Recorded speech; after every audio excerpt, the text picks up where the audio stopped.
Salut, c'est Autodidacte. Le blob s'est énormément développé, là je commence à être débordé. Je vais vous montrer un petit peu. J'ai 6 boîtes de pétri qui sont pleines.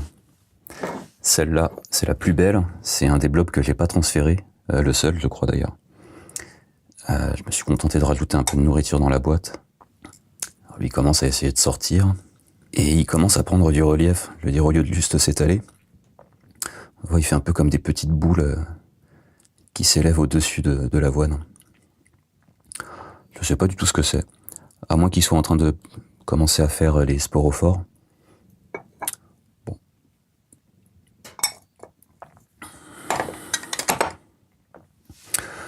Donc ça, en gros, c'est ce que j'avais préparé la dernière fois. 6 boîtes de pétri, des blobs qui ont été transférés. Et par exemple, là-dedans, on voit bien le morceau d'agar que j'ai déplacé. Et tout ça, c'est de l'avoine que j'ai rajouté depuis. Ça a été très vite. Les blobs étaient en forme, ils étaient gros. Les boîtes, voilà, elles sont pleines.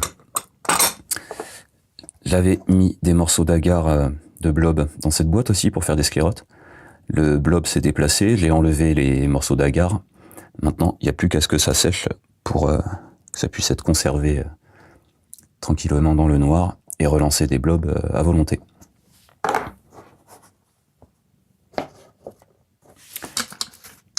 Là aussi, une sclérote que j'ai préparée en boîte de pétri. Pareil, le blob est sorti de l'avoine que j'avais posée au milieu, que j'ai pu enlever pour éviter les moisissures. Donc pour les sclérotes, ça va bien le faire.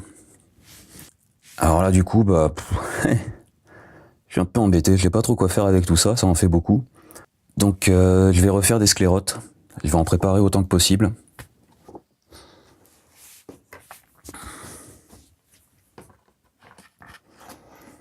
Et voilà, 3e boîte de sclérotes.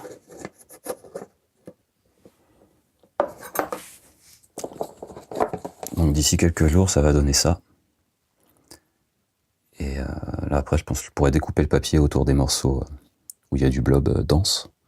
Ça me fera autant de sclérotes que j'aurais pu découper de morceaux. La dernière fois, j'ai fait beaucoup de transferts parce que la plupart des boîtes commençaient à avoir des moisissures. Mais au lieu de tout de suite jeter et nettoyer le contenu des boîtes, je les ai laissés traîner. Du coup, ça fait on va dire une expérience scientifique. Comment le blob cohabite avec les moisissures. Alors, dans cette boîte, faut que ça lui ait réussi pas trop.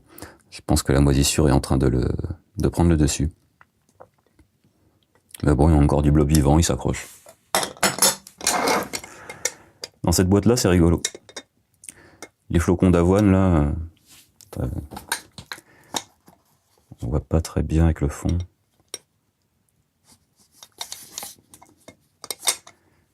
Là, mise au point, s'il te plaît. Ah, voilà, c'est mieux.